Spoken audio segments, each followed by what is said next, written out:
friend, Lisa Rooney from Vibrant Life 24/7. Lisa. Hello, hello. That was a really cool video. Dude, when was the last time you had a Secretary of Health and Human Services do anything remotely resembling actually showing people how to move and be fit? Absolutely. Absolutely. Amazing. And I was hoping, I was wondering if it was raw milk they were drinking or just whole milk. They said whole milk. I don't know if it was raw or not, but what's going on in Michigan? Isn't that, it was Kid Rock live in Michigan or Texas now? I don't know. Super Don might know. I thought he was in Tennessee now. That's what I thought. He might be, but it looks like a nice place to go work out. Yeah. I'm working out in a sweaty boxing gym. Not complaining. I like doing it. Like, is it Rocky III style when he was training against Ivan Drago in the Soviet Union? Right. And he was like they were all high tech and he was going old school. I like going old school. You know, I wonder if the reason why Kennedy works out in jeans is because he just makes it simple. Like, it removes a barrier to working out. If you just work out in your jeans and you don't have to worry about getting in your workout gear. Either that or he's got gangly and sprangly legs he doesn't want anybody to see. But ask his wife, Cheryl. I haven't asked her yet, so we'll see. But, hey, it's so good to see you always. And I don't know, did you catch my mom's kind of birthday interview I did with her at her place? I did not. Look, I've interviewed thousands of people.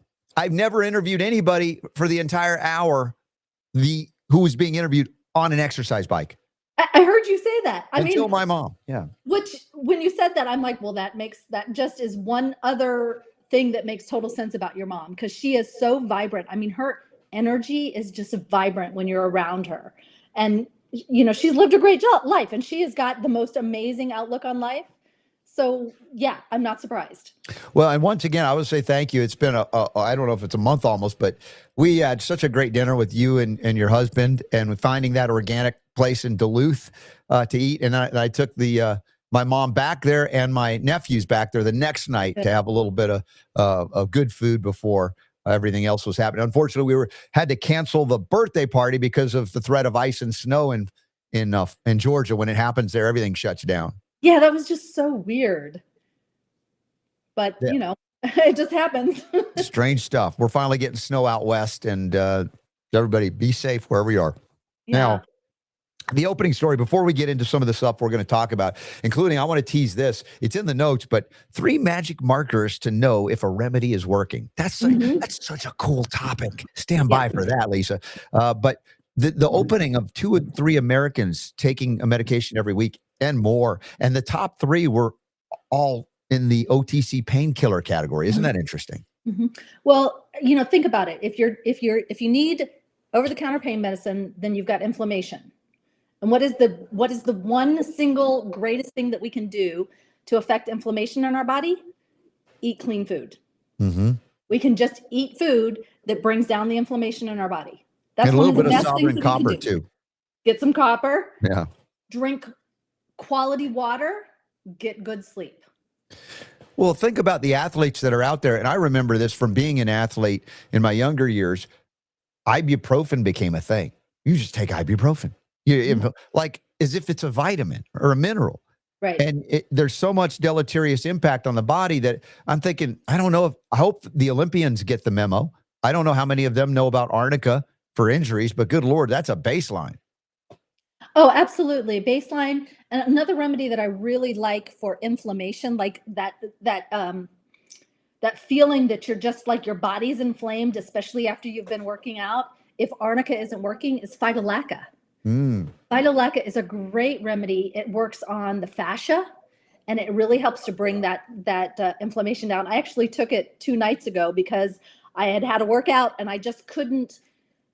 Arnica wasn't really the arnica kind of pain that I was having. It was just more of like I felt inflamed, and you know, I'm laying in bed like, oh, what am I going to do here? And then finally it's like, ding, just go take some phytolacca, Lisa. Like, get up out of bed and go take it. Nice. By the way, is it in Georgia? Is there the azaleas coming out early this year in February, or are they holding out till March? Do you know? You've been there enough to know about those azaleas, the beautiful pinks and reds and the whites. Yeah, I haven't seen too many coming out yet. Okay. So, because, you know, when we were there, it got really cold, and I just know about the seasons. There's just weird because all the snow went east this year until finally it's going west. So I'm just maybe timing it because I'm still thinking about your 66 Corvette and hitting the streets with it when the azaleas are out and the pollen is flying through the air, because I want to celebrate the fact that when I grew up in Georgia as a kid, I couldn't go out at that time of the year. I'd be so wheezing and gagging with allergies, and now I'm like, bring on the pollen. I love it. Yeah. Well, when you coming back? We'll go for a ride in the vet. I think I want to time it for that. That's what I got to look at the schedule. I think I have an event in Orlando. We'll talk. And Mom's always anxious to get back together, and she loves you, and we've had such great fun together. So we got more to come. So I had a couple thoughts on what you were saying with so many Americans taking so many drugs. Mm-hmm. And when I have a client that comes into my practice who is on a lot of drugs, and they're trying to get off of their drugs, and they're confused about what's happening with their drugs. It just seems like, the doctor's prescribing another drug and another drug. I go through a process of taking a look at all of their drugs, doing the research, laying out what it's for, what are the side effects, are there any black box warnings, what nutrients are depleted from the body, and what organ systems process that drug. Just put it on a spreadsheet. I love spreadsheets. Nice. I did this for my aunt. She had had an injury that she was not recovering from. She was still in pain, maybe 4 or 5 months after that. And at that point, we're into chronic. Like, it's not an acute issue. It's now into a chronic issue. And there was nothing that was going on, nothing that she was being given, including gabapentin, that was helping with the pain. Mm-hmm. And so she reached out. I said, I need to know everything that you're on. Did this entire spreadsheet. She was on 4 drugs that the side effects, she was on 8 drugs total. 4 of them were, side effects were dizziness. And one of the drugs was a drug for vertigo. And I was like, well, wait a minute. So when I put that out on a spreadsheet for her, and I was like, I want you to bring this to your doctor, and I want you to have this conversation with your doctor about these different drugs that you're on and the side effects that they have with the symptoms. And I literally highlighted, this is a symptom you're having. It's a side effect of these 3 drugs. This is another symptom you're having, and it's a side effect of these 2 drugs. So you have to have those conversations with your doctors. You as the person, as the patient, or you as the mom or the dad, have to be informed about what is going on with the drugs that you're taking. Yeah. It becomes very clear when you see it in black and white like that. Well, I raised the question of who's the responsible practitioner in this case, the allopath or the homeopath. The homeopath just laid it out and said, hey, the allopathic drugs you're on, look at this, look at what you're complaining about. It matches pretty close. And why didn't the allopath do that? Right. Exactly. Yes, that is a completely legitimate, but I just don't have that expectation of the allopaths at this point. I just don't. I just don't. They can choose to do that if they want to, but the bottom line is that we are responsible for our own health. So we have to know what's going on. Mm-hmm. And, from a homeopathic perspective, like, I could have given my aunt lots of remedies. There's a handful of remedies for vertigo and dizziness and all this kind of stuff, but let's remove the drug that is creating the obstacle there. Like, let's remove that. Let's take a look at the entire picture and see what is actually needed. Maybe she needed one of those drugs. Maybe she didn't need any of them, but you can't, unless you have that data, you can't know. And that data is easy to find now with all the AI tools. It is so easy to find. So that's what I think is really important. And it breaks my heart to know that there are so many Americans that are on pharmaceuticals that they're taking on a regular basis, and not just 1 or 2, but 5, 6, 10 drugs. Oh my gosh. I would say that secondary diagnostic question after you ask them how often they're having a bowel movement is, tell me what drugs you're on, because I need to investigate that to really analyze what your complaints are, why you're having those symptoms. And obviously you can track back and go, oh, why were you given the drugs? And sometimes it could be the same symptoms you're still suffering with. Because as you pointed out, with one of those drugs, a side effect of a drug for dizziness is dizziness. Right. Right. We've covered so many drugs that say, yeah. And by the way, the thing you're taking the drug for, it could also give you that thing. Yeah. Yeah. Yeah. And I think I've heard this before. I think it's really brilliant. Like nobody is deficient in said drug, gabapentin. Nobody is deficient. So when we think about a deficiency, and I think of that in terms of minerals, I'm always looking at where we are at minerals. That's when it makes sense to supplement daily a long period of time to bring that back up because you've got that deficiency. But nobody has a deficiency in chemical interventions. Well, exactly. Now, there's some things I know we wanted to talk to you about today, and you have some things that are sneak previewing a bit of the course that you're developing that maybe, I don't know if it's ready already, but you tell us. One of the remedies, Sepia, the inky juice of the cuttlefish, and what does that impact it beyond what we some of us already know, but there's always nuances to these remedies. And also, again, you mentioned that, hey, I want to talk about these 3 magic markers to know if a remedy is working. That's cool. I don't think we've ever touched on that. Yeah. So let's talk about this remedy first, because then that will lead into the 3 magic markers. So the remedy I wanted to talk about today is Sepia. And what I'm going to be talking about today is really what you're going to get in this course. It is coming. I'm looking at beginning of March. So if you are not on my wait list for this course, get on my wait list. You can go to my website. Right there on the first page, it says join the wait list for this course. Those who are on the wait list are going to get a preview, and they're going to get a discount before I release it to the general public. So get on that wait list. We're talking, weeks. I'm so excited. I can't, as it's coming together, you don't know how the course is going to look when you're putting it together. And this is a pretty bulky course. There's a lot in this course. So now that I'm beginning to see it kind of come together and flow, I'm really excited about it. I can't wait for your audience to. I am genuinely excited too. We must continue to communicate the things that maybe are hundreds of years old, specific to homeopathy, but bringing them out in new ways. Right. Reality is the environment shift that may necessitate again a relearning, if you will, about remedies in their place contemporarily. This is where I go back to Hahnemann and, reading his latter years, how he made some shifts that were like seemingly violative of earlier principles. But no, it was just that he remained flexible because his bottom line was wanting to help the people in need. And as long as you have that as your primary focus, you'll probably not stay dogmatic as you might have to be initially to learn things. And then you'll find out clinically in real world scenarios like, well, I didn't see that, but I see this. And I think that's the appropriate thing as a practitioner, to always remain a bit nimble and sensitive to shifts and changes that are happening out here, including the mass medication of the population, which did not exist in Hahnemann's time. Yeah, mercury and other things, but not like what we see now with these drugs. I mean, it definitely creates more layers of complexity and complication when we're working with chronic cases. But this course is aimed at really giving, giving your audience who is maybe completely new to homeopathy, or you've been studying it for a little while and you want to use it as your primary medicine, but you don't quite yet have the confidence.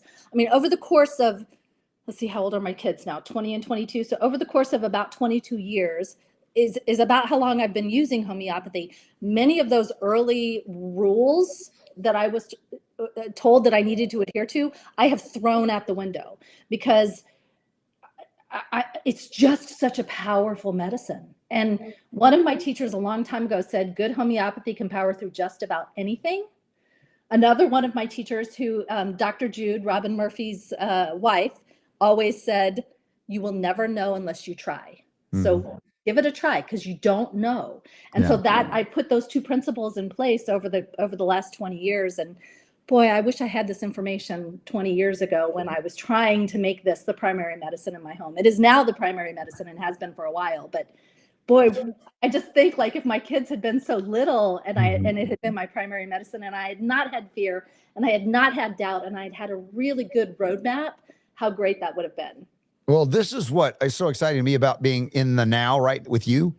knowing that we are impacting people right now and for the future, for the Gen Zers, that when they have kids, this might be more of a natural extension as opposed to that. How do I find out what is that? I'm weirded out by it. I'm afraid of it. Right? Yep. Like we all go through those years of transition, and accelerating that for the next generations and those who are here, same age or older than us, to give you an opportunity to tap into this and benefit by it. Now, sepia most commonly is used like for menopausal symptoms associated, sometimes depression, things like that, but hot flashes stuff. But talk to me, because you're expanding it beyond that in this discussion. Yeah, so we want to think about sepia. There's 3 keynotes that I want you to think about: is hormonal exhaustion. In the old books, they called this the washerwoman's remedy. So it's just depletion there, and then loss of sex drive. So this is a very classic female remedy, but it is also applicable to men and children, especially suited to worn out mothers who are hormonally exhausted. They are just tired from the caretaking of their families, their homes, their husbands, their community. They're just that level of depletion that we all mothers hit at some point. This is also a great remedy for uterine complaints. And when you become so exhausted that you go into this emotional disconnection, which is oftentimes when that aversion to sex comes in, because you're just depleted. It's not it's not necessarily out of anger. I mean, maybe it could be, but it's not necessarily like I'm repulsed by you. It's like I have nothing to give. And so I'm so exhausted. So I love this about the doctrine of signatures about sepia, because it's made from the ink of a cuttlefish. And in the ocean, what happens is the cuttlefish releases this dark cloud of ink when it feels threatened. And what it is a defense mechanism. It allows the cuttlefish to withdraw so it can protect itself. So it's creating space for itself to kind of get away. And I think that just perfectly mirrors what we think about with sepia, with the signature. It's for women who feel overwhelmed, they feel suffocated, and they feel depleted.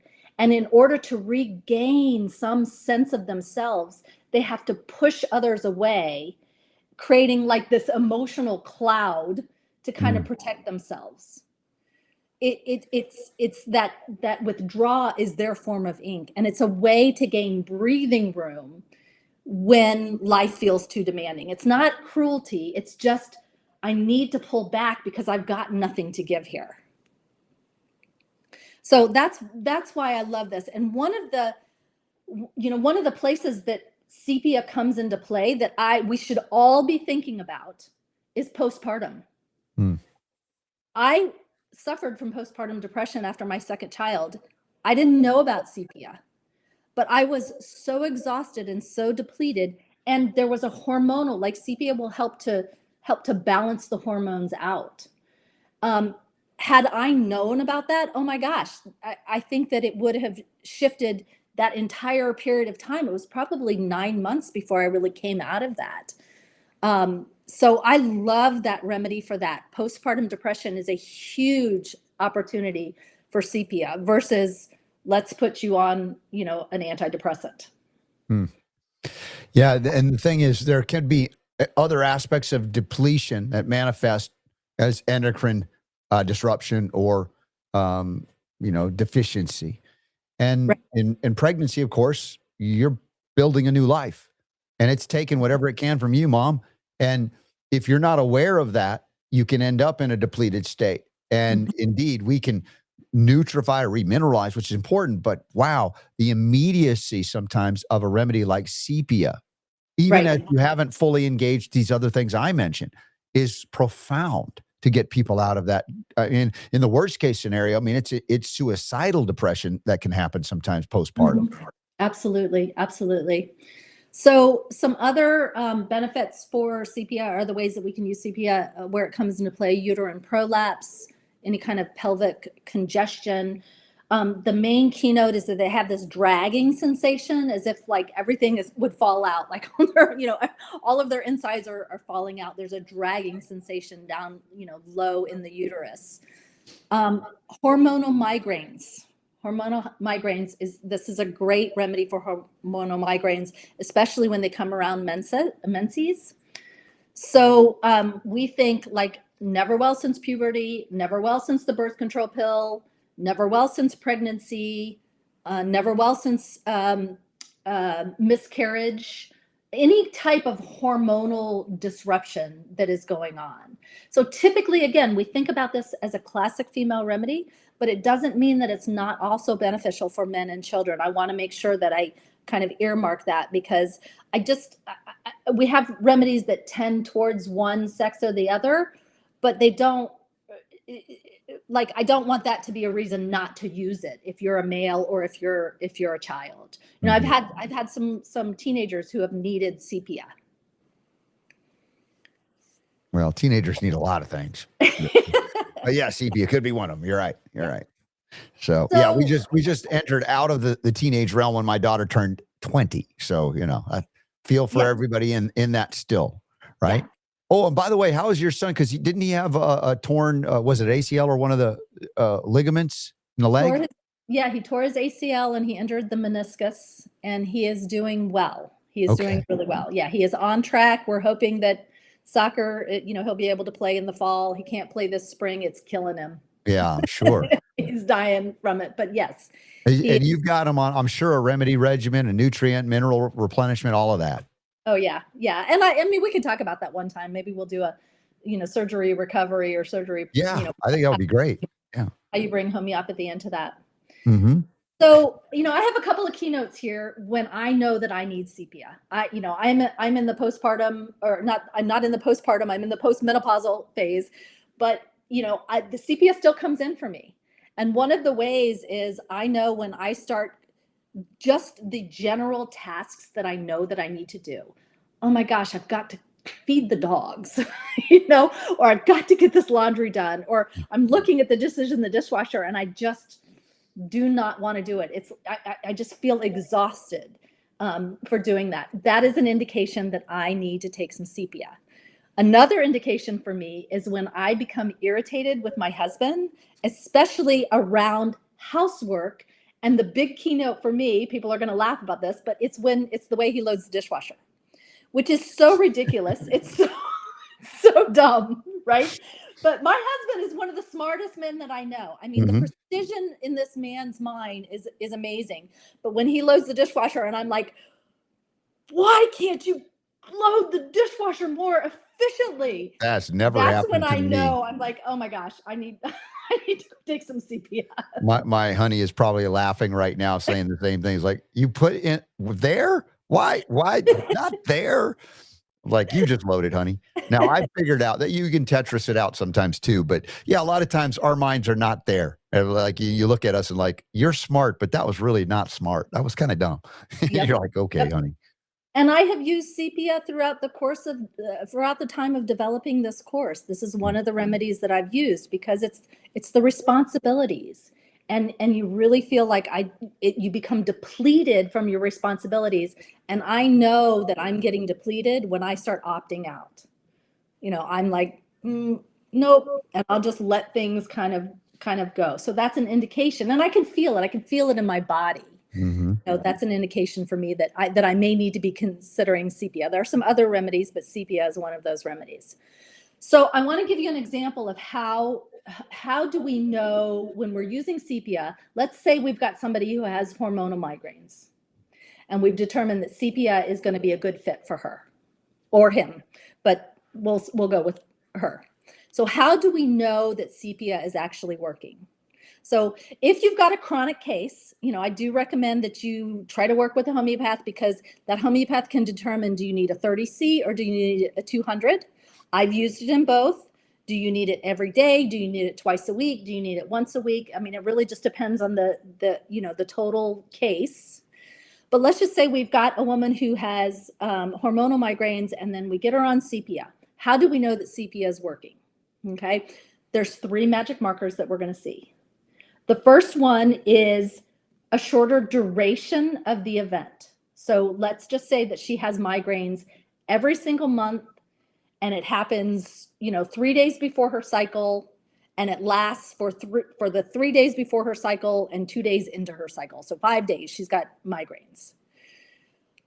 We start to see a shorter duration. So we might see the first month, maybe it's a day, it's 4.5 days.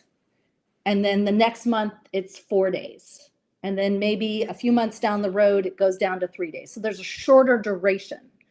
Or they might have a migraine that lasts all day long. We may see that duration going down. So instead of it lasting 8 hours, now it's at 6 hours or it's at 4 hours. We're seeing a shorter duration.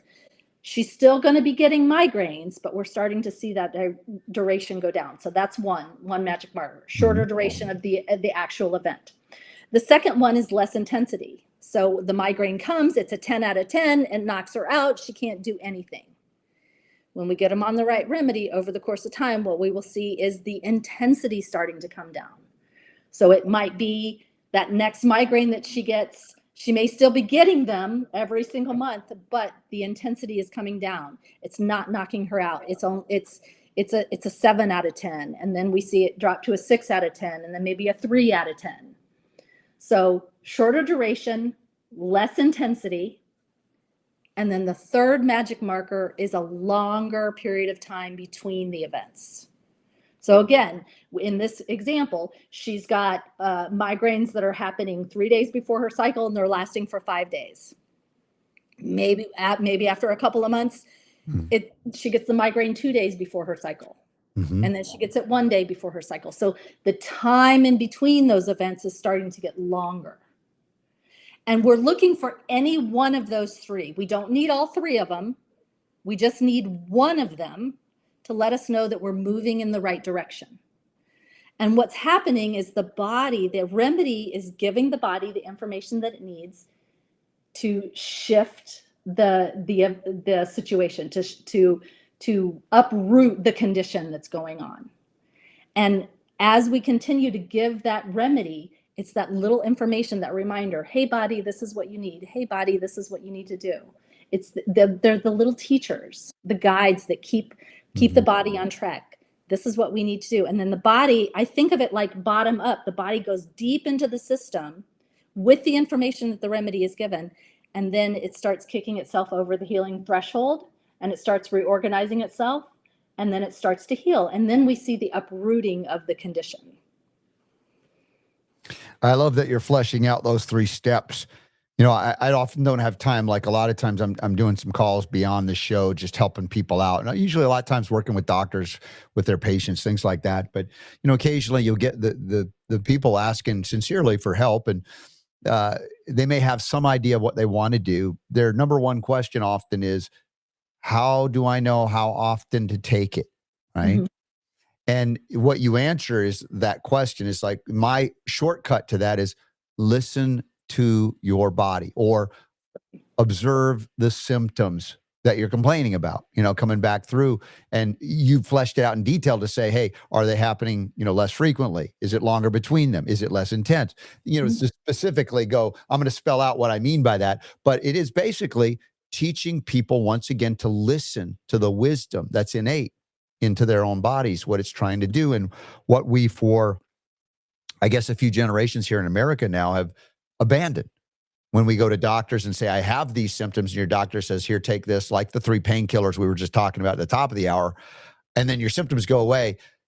But it's not the same thing when you suppress, you know, what's happening. Like, oh, I feel great. But now they come to you or me, and they have all of these other things, including sometimes their original things. And now we have to uncover the suppression of what was their original issue. Yeah. Which is where I come back. And just as a reminder, from a clinical perspective or a French approach perspective, like in all cases, we can look at anything that clears the liver or helps the liver to clear will also facilitate these menopausal symptoms to clear faster, right? Absolutely. Well, yeah, absolutely. And if your liver isn't working, your hormones are not going to be balanced. That's just bottom line. Exactly. That's the same as brushing your teeth every day. You know, you've got to have your liver functioning appropriately for your entire endocrine system to be working correctly. Yeah. Exactly.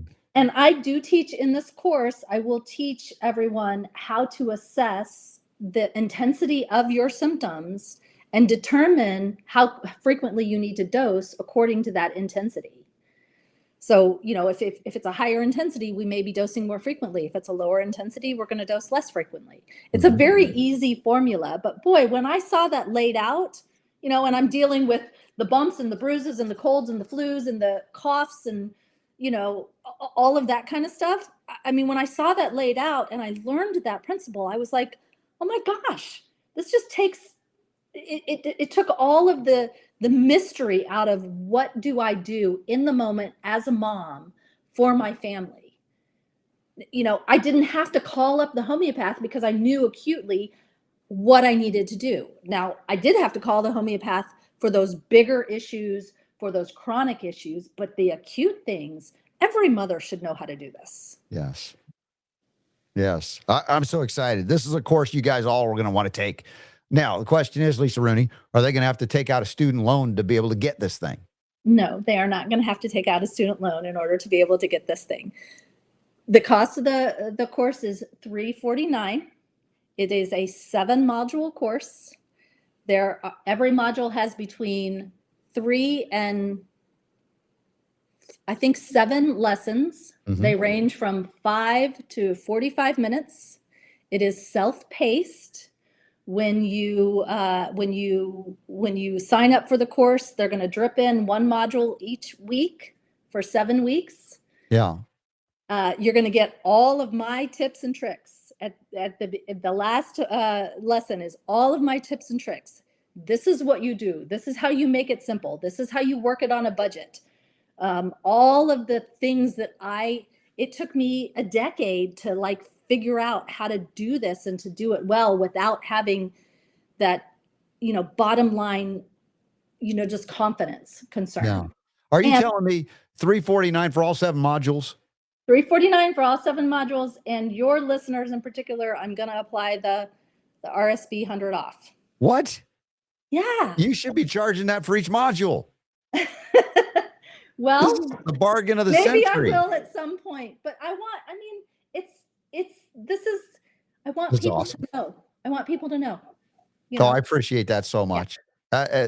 Again, this is the mark of a real healer to me is someone who, if you could give it away for free, you would, right? And a lot of times we're not thinking about that, but to support you and your work, to help doing what we're trying to do here, and that is to bring the power to heal back where it belongs with each and every one of you, especially you moms out there that are taking on the world with your kids and now grandkids, to have this as an option. This precludes, in many cases, the need to engage in a very dangerous system that's called healthcare in America that we're all, I think, if you're in the Maha movement, trying to figure out a way, can we do better? How do we do better? I'm not waiting. I never did wait. And this is, again, another reminder every time I have the moment to remind you that you do not have to wait for Secretary Kennedy to pass something or Congress to pass something. The information we're giving you is the opportunity to start changing things for the better now.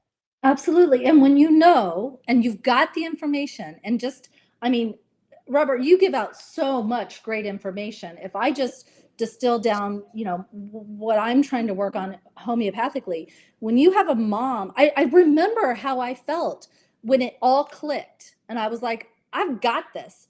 Oh my gosh, the power, I felt it in my spine. I felt it in my uterus. I was like, I've got this.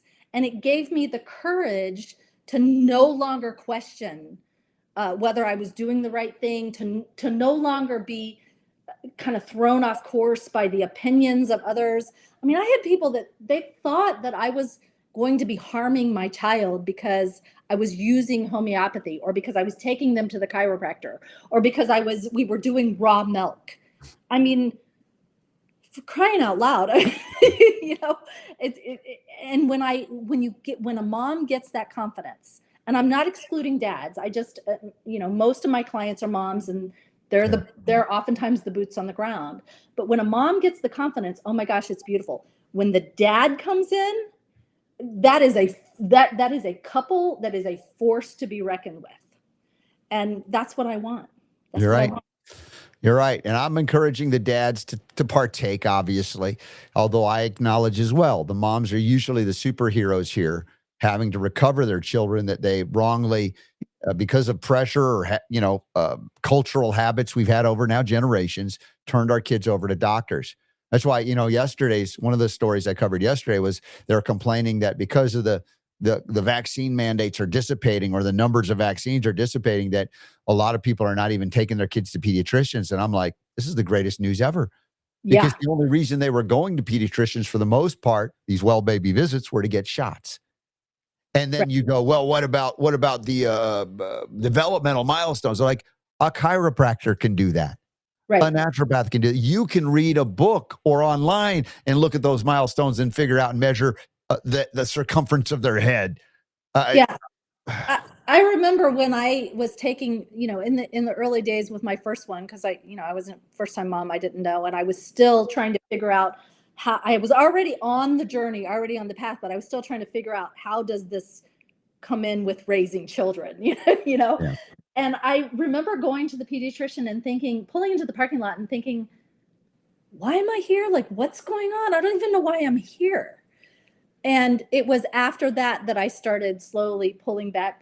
I did take my kids to the chiropractor when they were young, and that was kind of my, Yep. my regular visit. But this conversation is happening among some of my friends right now who have Yes. kids that are still of that age, and they're like, "Why am I even going? I don't even know why I'm going." Exactly. And you see why the AAP is so freaked out and why they're suing HHS and Bobby Kennedy, because it's all about economics. They Right. had a good deal going. They had a monopoly happening. And now suddenly people are like doing what we've been trying to tell them to do for years. Look out beyond the allopathic medical model. It's appropriate in certain cases, like when your son, tears an ACL in soccer Mhm. and they can repair it. That's different than what we're talking about with normal developmental milestones. You don't need an allopath to tell you this is something that's as absurd that we went down that road. But we also know the reason for those well baby visits was primarily to program parents to keep taking their kids for those shots. Yeah, because if you have to take your child in, and you have a doctor that's telling you something about your child that you feel like you don't know yourself, like, it's this whole mind thing that goes on with women. Like, if we get rid of the noise and we tune into ourselves, Yeah. we tune into our family, we know what's up. Yep. We know it You guys, intuitively. dude, moms, dads out there, your new parents, pay attention to what Lisa Rooney's bringing you. It's awesome. It's the things we've been trying to do for years. And I think she does it well, in such a unique way that I love that it just complements everything we're doing here. And if you guys want to sign up, get on the wait list for the course. It's coming out soon. And that leads us to our homeopathic hit of the day. Both of us are going to do this one. Here we go.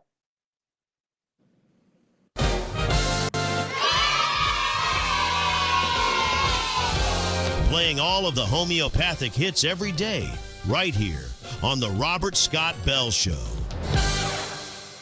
Now, this is a remedy that, the allopaths use, but homeopaths recognize it too as a mother substance, amyl nitrate, amelinum nitrosum. Thank you to Better Way Health for their support of this message of health, freedom, and healing liberty. If you want immune modulation at any age, and this is one of the reasons why we've been able to raise my kids without antibiotics, right? All of that because of the beta glucan that we get from Better Way Health. BetterWayHealth.com. Use discount code RSB to get 10% off at checkout. And of course, Lisa Rooney, always here, even when she's not here, supporting us with the VibrantLife247.com website. And you mentioned the RSB show, her services, and now her course, $100 off. She's so generous. So what is this amyl nitrate thing? Well, it's as an inhalant. It's an instant vasodilator, amyl nitrate. And Borky, the homeopathic materia medica that I utilize, is, acknowledging this. In fact, it is instant, if you will, but it can be abused. And, if we talk about the abuse of amyl nitrate, that became known as poppers during the early years of AIDS among the gay community. Because it vasodilated and allowed for things. It's a whole other realm of discussion, but it has legitimacy in terms of interaction. But you can see that rapid vascular dilation and arterial issues, palpitations, even headaches, anxiety with need for air, head congestion, constriction is one of the most common things when you see the remedy amyl nitrate as a homeopathic. Constriction keeps coming up, chest oppression, right? Anxiety, epileptic convulsions. You can see even hiccups and yawning, mild things like that. Can be in certain cases seasickness indicated, after pains and hemorrhages and fevers and sweats, things like that. As we scroll on down to just see the overview of this remedy as a substance, even extremity symptoms. But material dosages are recognized in the Borky that you inhale this. And that's an instant, relief if you're in a crisis. But you can use it as a very low potency homeopathic, a 3X or a 3C. Medium potencies, I've used 10X, 12X, 12C, 30C. Higher potencies, consult with someone like Lisa Rooney. It may or may not even be necessary as high potency. And these are some complementary remedies that can cross over into the amyl nitrate in a homeopathic form, including nitroglycerin, glonoenum, sudden head congestion, throbbing. I've used that for headaches as well. Lachesis or lachesis. And there's cactus grandifloria, another cardiac connected remedy, palpitations, heart issues. Belladonna, sudden heat, redness, and throbbing. And sanguinaria, interesting as these are things. And so angina is one of the big indicators for amyl nitrate, but we can also use it as a homeopathic remedy safely. So as we wrap up here, a couple of more minutes with Lisa Rooney, if you want to add anything into the mix here, we're hitting some remedies that are very much either low potency or almost full mother tincture. That's why Super Don skipped over them over the years, and now we're going back to them. Yeah, it's really interesting. I was not aware of this remedy before. And, one of the things that I was wondering about, and you tell me what you think, if you're using it in, if you're breathing it in or sniffing it, like, would it be something that we could use for that constriction of the chest? Like, I use essential oils for that. Like, I do the steam tint. Yes. If I need that. That was it's so profound and instant, but again, it lent itself to abuse as well. So that's why I would rather have people do it in a homeopathic form, because you can do anything to extreme, even something when used responsibly, which is what we always encourage. You can see profound life-saving interventions in terms of the need for vasodilation. But again, anything good could be used in bad ways. And that's where homeopathy can kind of be that bridge in between. Yeah, and I also really zeroed into the anxiety piece because I have so many clients with anxiety. So I was like, oh, I'm going to make note of that because that's a very distinct characteristic. Yes, when anxiety is constricting, when you feel it that way, as opposed to an anxiety out here, you're like, ooh, that could be an interesting remedy to try. And even as, again, a very low potency adjunct to other things, it can be in between the herbal homeopathic world. So very, very, there's a lot of flexibility is what I'm saying. Dogma, man, it can get old fast, right? When you're out there trying to help people, you got to be responsive and learning the way we get to learn all the time, doing these homeopathic hits, extending them with you. It's so great. I love it. Having a great time. All right, Lisa. Well, everybody check it out. VibrantLife247.com. Get on the wait list. Her course is almost ready. And because you're part of the RSB Show family, get $100 off when you mention the RSB Show. And I hope you have enough time in the day to meet all the needs out there for people. Thank you. You have a great rest of your day. All right, Lisa, thank you.